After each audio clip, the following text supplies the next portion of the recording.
Hey guys, this is my Death and Taxes primer or deck tech. Um, Essentially, Death and Taxes is designed to this isn't up to date, but that's okay. Basically all it's missing is oh wait, yeah it is. Okay, it's got the secret range. Never mind.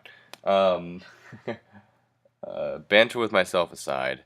Um, so essentially Death and Taxes is a deck that controls your opponent by forcing them to play your game.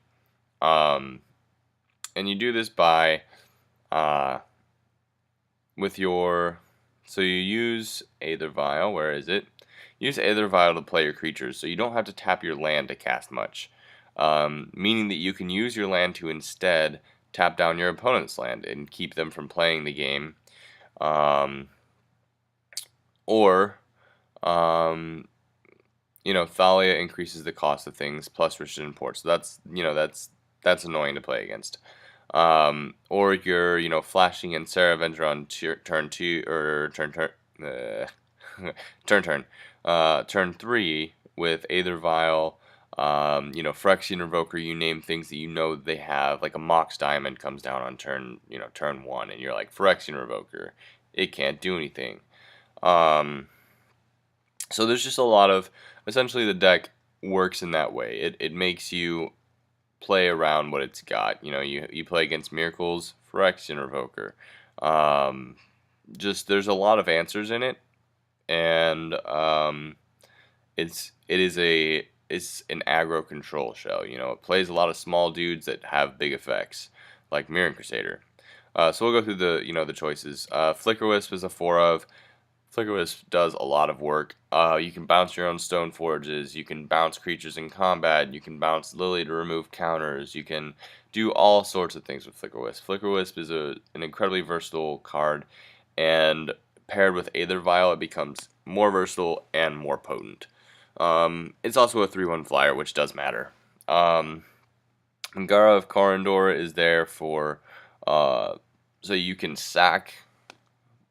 use its ability and then flash in Flicker Wisp with the Vial, get it back, and you don't lose a creature, and you get to exile something.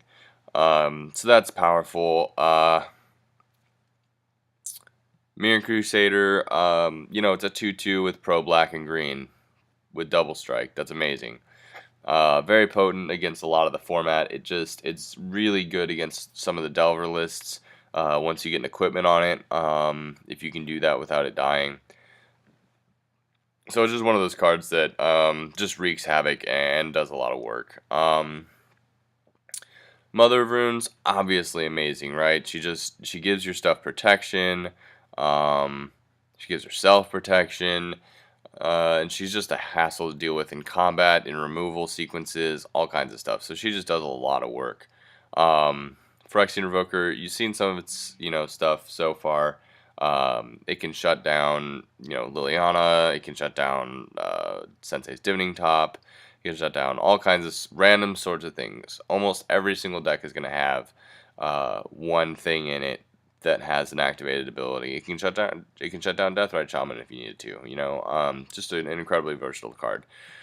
Sarah Avenger is kind of a vanilla 3/3 vigilance, right? Like, she's got flying, she's a 3/3 vigilance, but she's super aggressive with Vial. So like if you have her opening hand, you Vial her in, she's just amazing. Because a 3/3 that does damage over time is just gonna be brutal. And if they use a bolt on her instead of like a Stoneforge or later a Mirror Crusader, you're doing pretty well. Stoneforge and Thalia, those are kind of just, I think they make sense. There's not much to explain here. Stoneforge, tutors for your 3 equipments, Batterskull, Sword of Fire and Ice, and Jitte, which we'll get to. And Thalia is, the reason that it's Death and Taxes. 2/1 first strike. She's a pain to deal with in combat, and she just does work. 4 Swords of Plowshares. It's the prime, it's the premium removal spell in the format. Run 4 of them. Straightforward. Aether Vial we've already kind of talked about. Batterskull with Liliana, or sorry, not with Liliana, with Stoneforge. You grab B-Skull, and you can get it in on turn. Depending on if you cast Stoneforge or Flasher in, you can get it in on turn 3 or 4, assuming that you've not had your Stoneforge removed. Sword of Fire and Ice. Oh wow. I just noticed the price tag on that. Sword of Fire and Ice is just amazing. Um, it does a lot of different things, and it gives you protection from everything else. If you equip it to a Mirror Crusader or something, except for white. And you can still give it pro white if you need to with a Mother Runes activation. So, Sword of Fire and Ice is just amazing too. Its abilities is just ridiculously good. So yeah, and then Jete, obviously, Jete is. I looked at the card originally, didn't think it was like amazing, and this is like almost a year and a half ago when I was pretty fresh, pretty new to Magic, and I was like, oh, I mean, like I guess it does stuff, but how are you gonna actually deal combat? It would just die in combat, right?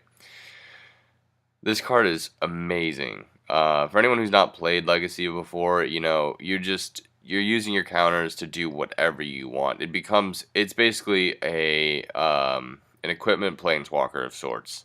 It just has so many abilities, and they're all relevant almost all of the time. Um, and it's for sure one of those hulking cards that does a lot of work.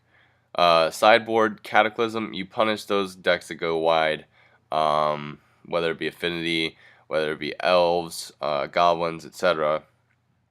You punish them for running so much crap. So you run two of these guys. Containment Priest is one of those cards that's really good against Dredge. It's really good against, oh god, what's the other deck that is really good against? Like things that run Green Sun Zenith, things that try to cheat things into play, all sorts of things. So, like if someone casts Show and Tell, you just flash in Containment Priest.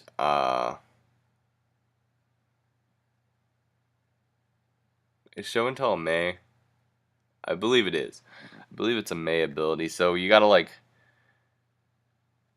that's weird.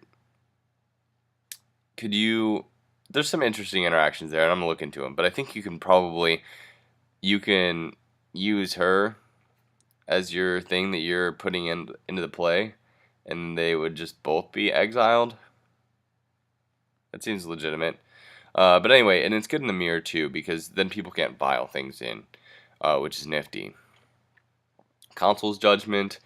I've seen decks that run 2. I'm running 1. I mean, it's one of those cards that's really powerful. You exile a permanent. Well, I guess it's non-land permanent. It does have that clause, but still. It's basically exile a permanent when you're running 4 wastelands and such. Ethersworn Canonist just wins the Storm matchup. Period. Fiend Hunters are great against Eldrazi, which is one of those matchups where, like, I think we're favored, but it's definitely a close game. So Fiend Hunter helps with that and some other, like, big creature-based decks. Pithing Needle is it's one of those cards that, like, for some reason is super versatile, it just, and is really cheap. You just name whatever you want. You can name a polluted delta so they can't fetch. I've seen that done. There's a really great match of Shahar Shenhar playing against Storm. You can name all sorts of things. Jeez, I mean, the number of activated abilities in Legacy is just ridiculous. So we're just not going to go into it. We're just going to say it's a great card. Rest in Peace turns off Storm, turns off Dredge, turns off Reanimator, all sorts of stuff. Oh, that's the other one that Containment Priest is good against, Reanimator. So it's really good against an array of spells and or an array of decks really, and it's proven worthy of at least 2 slots. It's still a flex spot, so it can go up. The Sword of War and Peace was originally the equipment that blows up other equipments in the first list that I just copied and tested, which you'll get to see it in action in our Legacy Death and Taxes mirror, because I'm making this deck tech after playing the games. But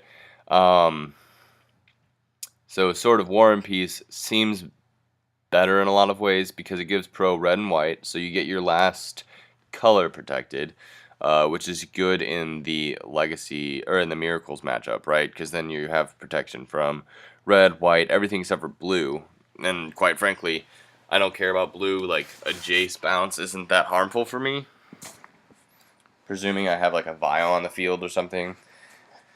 But yeah. So War and Peace is just it's a second, it's a second sword that does some serious work.